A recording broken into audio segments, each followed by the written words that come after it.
Ladies and Germans, how y'all doing? This is Con Ulrich. And I'm Ringru, low, low, low. And folks, today on the map that looks like a gingerbread man of Orsha East, we have who, Rang? On left-hand side in blue, we have Kato Megumi .zz playing as Harteneck with Flatline, and on the right-hand side we have Charles with Polish First Infantry with a Vanguard income. You know, I see my least favorite opening happening here from Kato. Oh, Ersatztruppen. And Airsats MGs. It's Airsats everything. Oh, it was bringing all the reserves out front immediately. Speaking out front, Charles is really rushed that town with jeeps. Just jeeps galore, PTRSs, flamethrowers, other things that are Polish. Well, think about it this way. I mean, it's a super cheap process. Mm-hmm. Yep. Yep.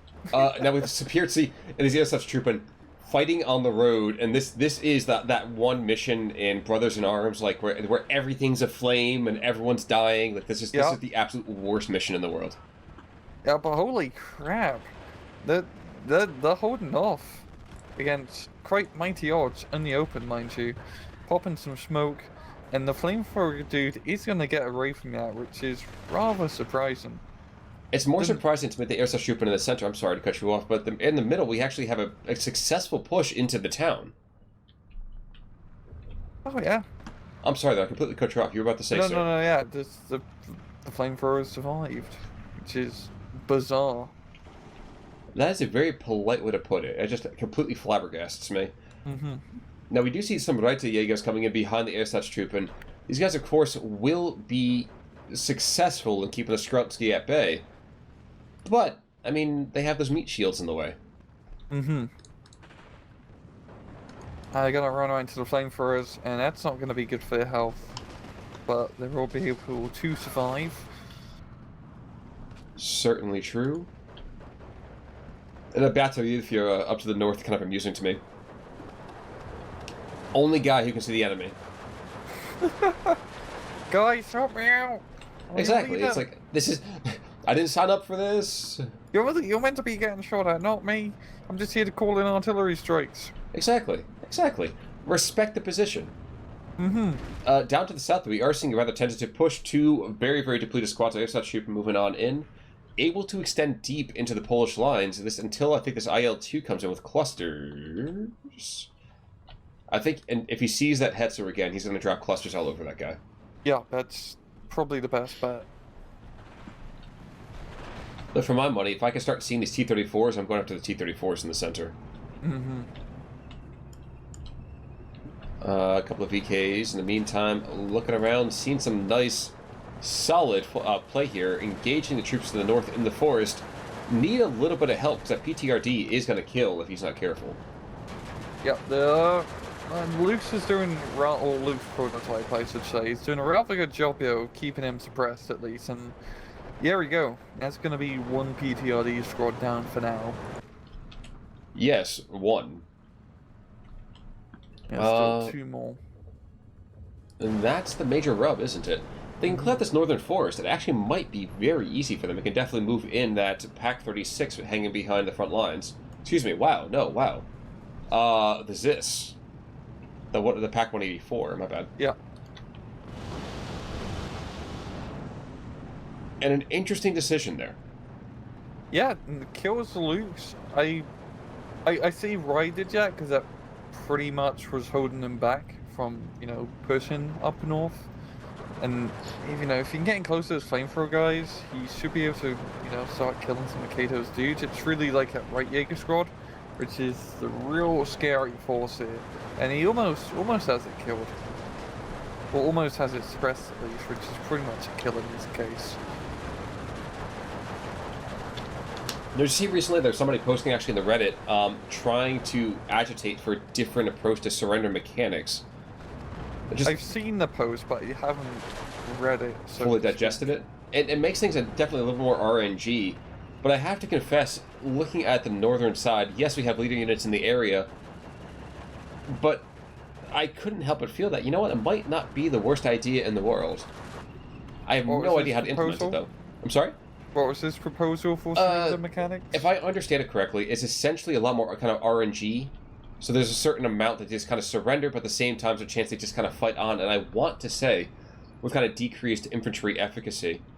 So it's kind of a weird interplay of relationships. I'm not sure it's something that can be effectively integrated, but I will admit I'm surprised it's taken as long as it has to have someone speak up again about this. I know you and I have had endless discussions about the idea.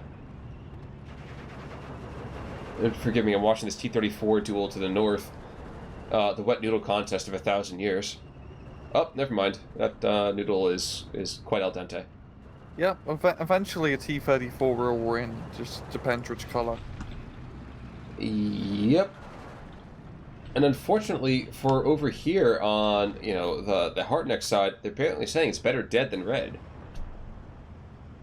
It's not helpful. We actually have 3 more T-34Es moving on, and so tall odds.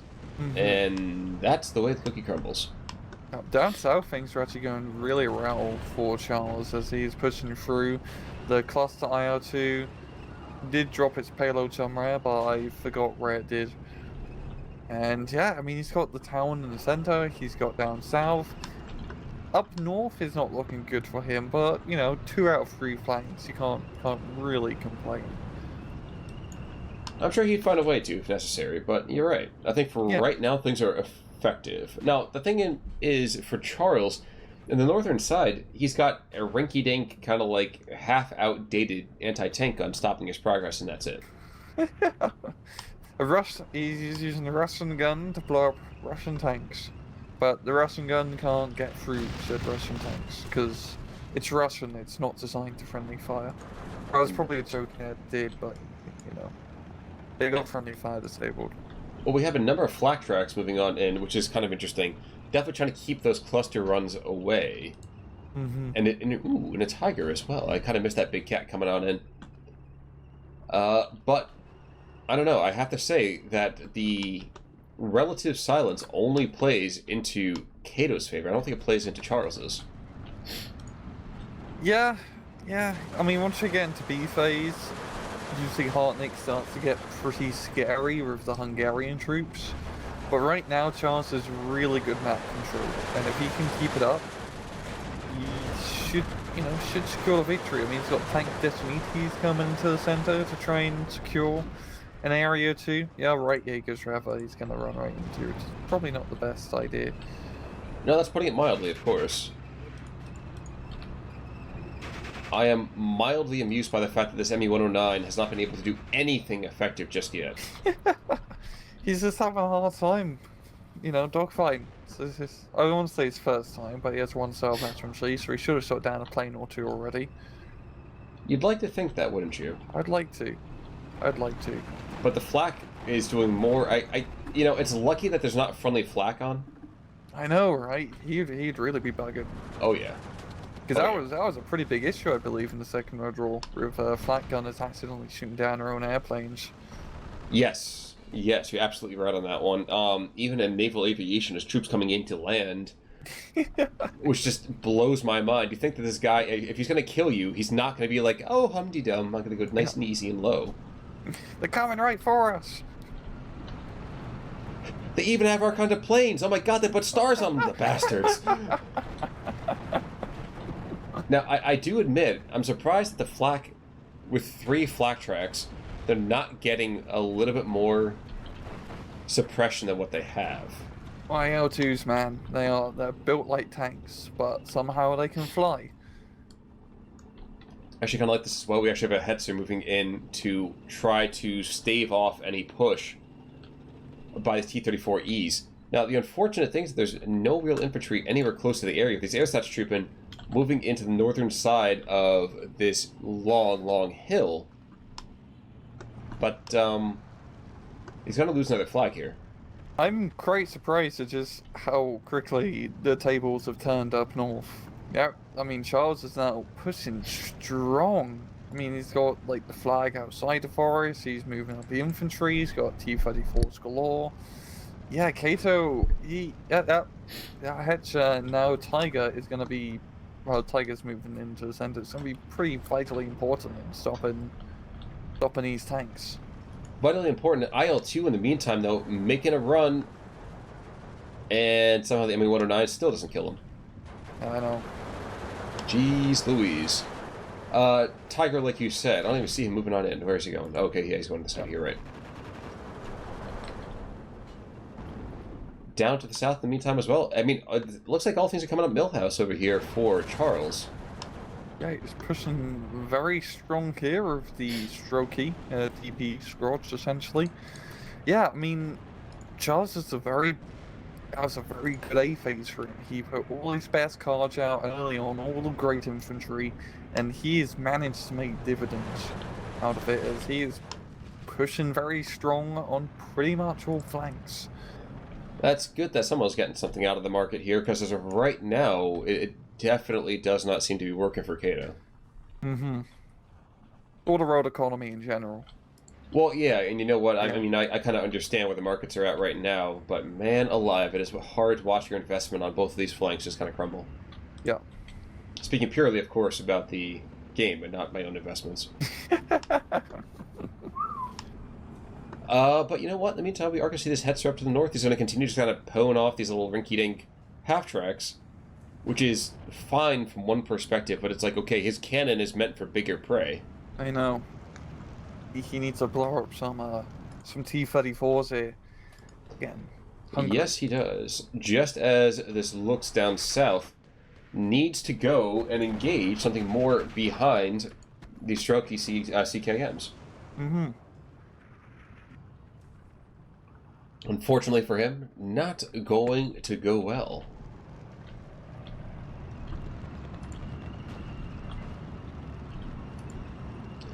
But outside of that, 15-9, of course, coming up on... Actually, we're into Phase B right now.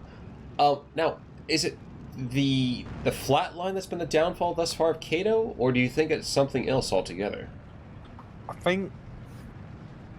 think it's Ersatz troop opener. Wait, but you said that Ersatz opening is viable. I know.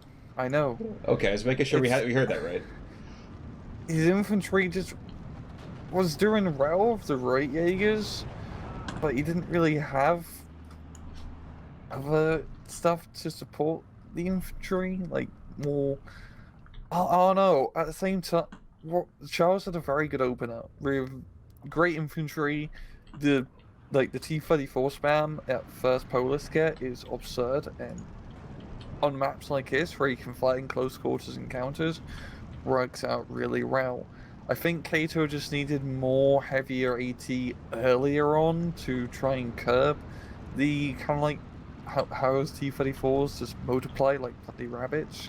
Because once you get to like half a dozen of those T-34s, you're not gonna have a good time. And also, Charles is doing fantastic with the air power. True. Yeah. And unfortunately, the flak tracks have not been enough to stop it. It's gonna be a dead Hetzer.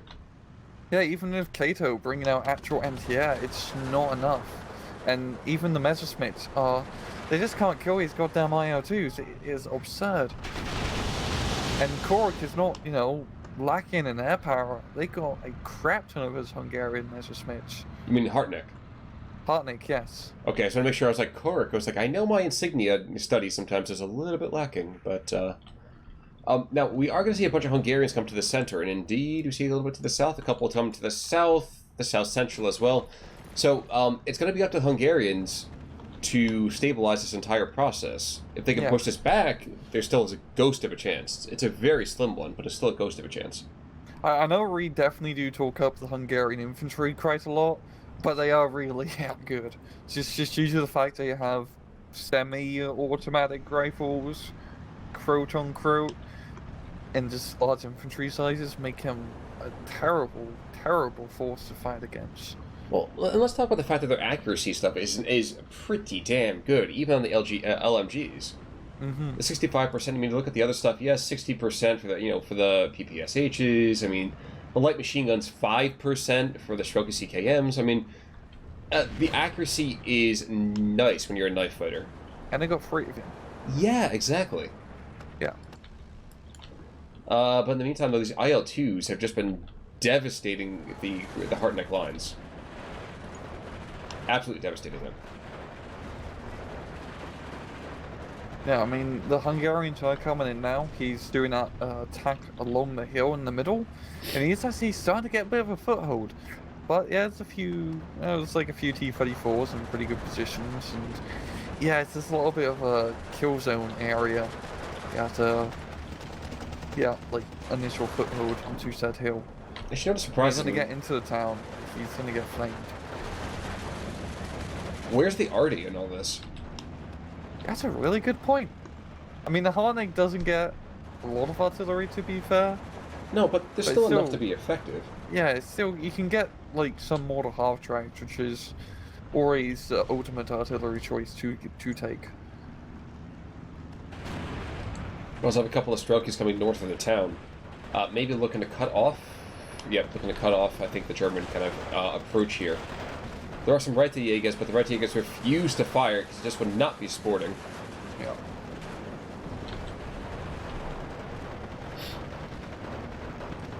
And the Hungarians are certainly putting the fire on, but not getting the kills quite as quickly as they might need. No, he is pushing, but yeah, Charles has 19/5 on Kato at the moment. I mean, the southern flank is almost crumbled. I mean, the Hungarians are holding on to that southern middle hill, but the far south side where the flags are is really the important part. Yes, indeed. Yes, indeed. Even if they take this back, I mean, say they go back to 12-12, which looks exceedingly difficult under the circumstances, how do the Hungarians pull this back? How does Harteneck pull this back? More Hungarian troops and artillery, and better anti-tank and he just needs a bit of everything, really, to be fair. Well, we're actually getting pairs of Hetzers coming on in. I mean, not the most ideal. But it's his IL-2s, they've just been goddamn deadly. Yes. And that's it's a very good call-in from Charles, because the anti-air department in Cork is not great. I mean, goddamn Harteneck, my bad. I keep thinking the last replay is not great. And he needs like multiple of those Messerschmitts out at the same time to really make a dent in these airplanes. Well, there are airplanes that are certainly making a dent in his ground equipment here. Yeah. And actually, wow, I didn't even see there's an M17 there. So yeah, that ME-109's going to be pushed away pretty quickly. Yeah. And he even got quite a few seconds of gunfire on the IR-2, but still not enough to take down the beast. No, it was not. It's just, bloody hell. Stalin really built them to last, I swear. The flying brick on approach. I know. Flak 11 half tracks, the SDKFZ 11s, moving on in. Unfortunately, even these elves over here are not going to be able to successfully turn about this town fight. Nope. And geez, this is one T-34 from about 2 kilometers away who's just engaging everything who comes up that slope. Freaking deadly, man. Well, the Tiger is about to get ambushed by a T-34 here, and gets the kill. Sneaky maneuvering. Honestly, I was just watching that as the infantry comes in, the peak runs coming up, set up that hill, and just getting shot to bloody hell. No, it's so painful to watch something like, you know, what do you call it? 30 points of material just get donated quite so, blithely. It's always rough to watch. On either side, doesn't matter who it is. And yes, Kato does make the wise decision. Discretion is the better part of valor. He taps out. Orsha East becomes a devilishly unbalanced KT. Yeah, like 1,100 kill difference on the dot. That is pretty huge. Looking at kills here, T-34 did pretty good, but that's really it. The weird thing is that there's not a hefty amount of kills per card, or per unit rather. No. But what there is consistent trading up. Yeah, the first Polis is a very good division on very certain maps, and on maps like that, where a lot of the fighting is very close range, they just have so much stuff that works extremely well in that distance, and it's usually cheap stuff. But it works, Khan. It just bloody works. Well, it's certainly been shown today as Charles leads the polls, really to the pole position. Mm-hmm. But that's where we are. Any final thoughts, my friend? No. Well, in that case, folks, we thank you, of course, for coming along with us to a second replay this week. In fact, I think we have a third kind of sneaking in the wings, don't we? We do. Excellent. Well, folks, in that case, then, we will see you in a couple more days for the third replay of the week. Until then, I'm Connell Work. I'm Rangru. Take it easy.